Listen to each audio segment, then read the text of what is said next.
তাহাজ্জুদ নামাজের কেমন পাওয়ার আপনি দেখেন। আফ্রিকান এক মহিলা ছাত্রীদেরকে একবার তালিম দিচ্ছিলেন, দোয়া কবুলের তালিম। হঠাৎ করে তিনি কেঁদে উঠলেন। ছাত্রীরা জিজ্ঞেস করলেন, আপনি কাঁদছেন কেন? দেখো, আমার বাস্তব জীবনের একটা কথা মনে পড়ে গেল। আমার একটা মেয়ে ছিল, কালো, চেহারা খুব বেশি একটা ভালো নয় এবং স্বাস্থ্যবান। আমাদের আফ্রিকায় এমন চেহারার মেয়ের কদর থাকলেও আরব বিশ্বে এই সমস্ত মেয়েদের কোনো কদর নাই। তাকে কোনো যুবক পছন্দ করে না, তাকে কেউ বিয়ে করতে চায় না।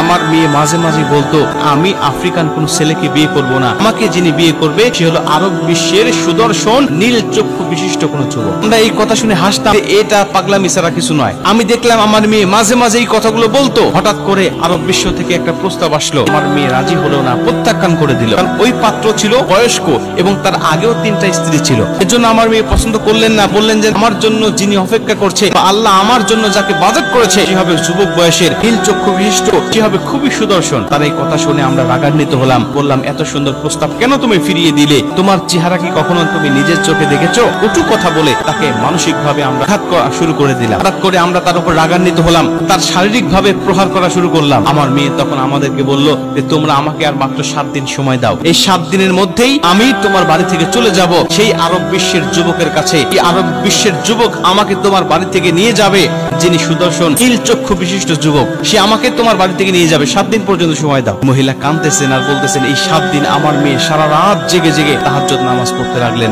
সেজদায় গিয়ে অঝরে কান্নাকাটি করতে লাগলেন, যার কান্না আমাদের ঘুম ভেঙে দিত।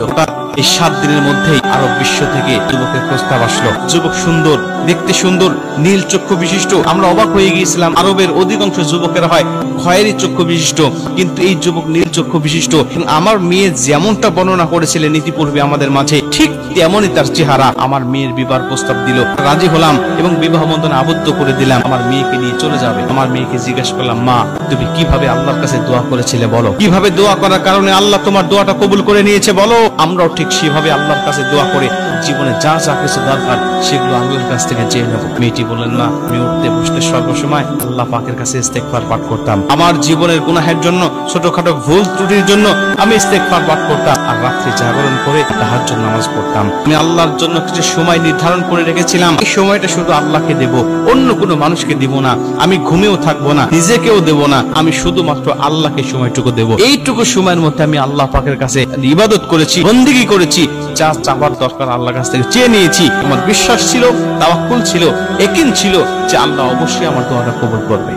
8 থেকে 10 বছর হয়ে গেছে। আমার মেয়ে সুখে শান্তিতে বসবাস করছে। আজও পর্যন্ত তাদের পারিবারিক কোনো কলহ তৈরি হয় নাই। তারা দুনিয়ার জমিনে একটা জান্নাতি ফ্যামিলি পেয়েছে। আমার মেয়ের 3টা সন্তান হয়েছে, খুব সুদর্শন সন্তান হয়েছে এবং ভালো সুখে শান্তিতে জীবন যাপন করছে।